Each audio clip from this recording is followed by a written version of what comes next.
Ouais, ça a été nickel, on a fait le poids, on a bien géré et maintenant on va recharger. Et ce soir, c'est parti.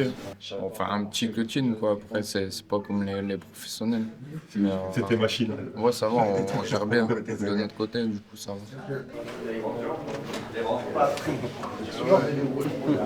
Quand je combats, il n'y a rien de personnel avec l'adversaire, c'est que du sportif. À la pesée, s'il fait son show ou quoi que ce soit, ça me dérange pas, tant qu'il me touche pas. Là, il est arrivé, il a collé son front. Je pense pas que c'était méchant de sa part ou je sais pas, je pense que dans sa tête, c'était admis de me toucher, mais j'aime pas qu'on me touche. C'est pas parce qu'on va se combattre vendredi soir qu'il peut coller sa tête à la mienne. C'est pour ça que je l'ai repoussé, que ça m'a un peu énervé, mais c'est rien.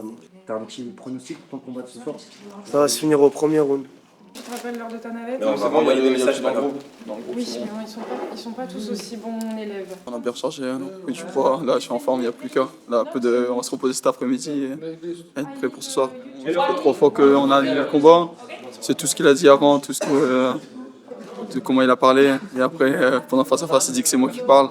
Mais pas du tout, je suis pas quelqu'un qui à la base qui parle, mais j'aime pas me faire marcher dessus tout simplement. On va parler, t'as pu faire le malin, demain je t'éteins. C'est ça que je vais prendre ta tête. Ta tête, je vais la prendre. Here's what I do, I'll take care of you. Et là, c'est le jour du combat, donc je condense ce qu'il y a de plus important, clair et concis. Ça débute par un listing, puis ça saute, après il y a d'autres infos, et ensuite j'ai le running officiel avec les partenaires, et en fait en écrivant, j'apprends. Donc il est finalement peu probable que je regarde 4 finalisations à l'intérieur de la première reprise sur les 6 victoires, parce que ça y est, je l'ai écrit 2 fois, je l'ai en tête. Mais au cas où, j'ai envie de voir Sandra, que j'ai déjà vu vachement, si tu veux, aérien, et libéré, entre guillemets, des gros gants, libéré des protèges tibias. J'ai envie de voir effectivement comment il va lâcher ses coudes et ses genoux. Alors, c'est toujours difficile parce qu'il a promis un coup de genou sauté, il a promis ça, mais je ne sais pas si tu te souviens, on avait même sur des combats où on lui demandait de ça à 50%. Quand on a fait un défilé de mode, bah, il est bluffant. Même à 50%, je trouve qu'il a une énorme amplitude. Là, il descend de catégorie, ce qui est assez logique chez les pros. Je suis très très impatient de voir ça en professionnel. Là, il faut qu'on reprogramme du coup Paul à Bordeaux.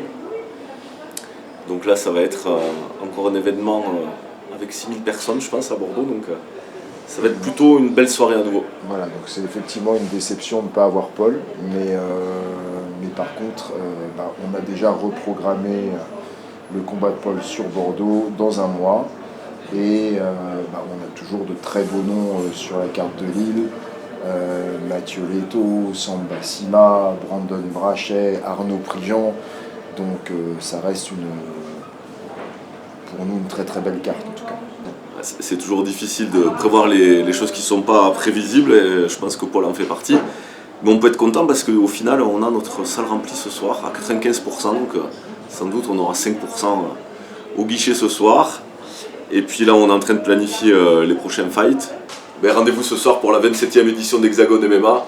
4500 personnes dans le public et surtout des fighters extrêmement motivés, des combats extrêmement équilibrés. Et ça, j'insiste là-dessus pour passer un super moment.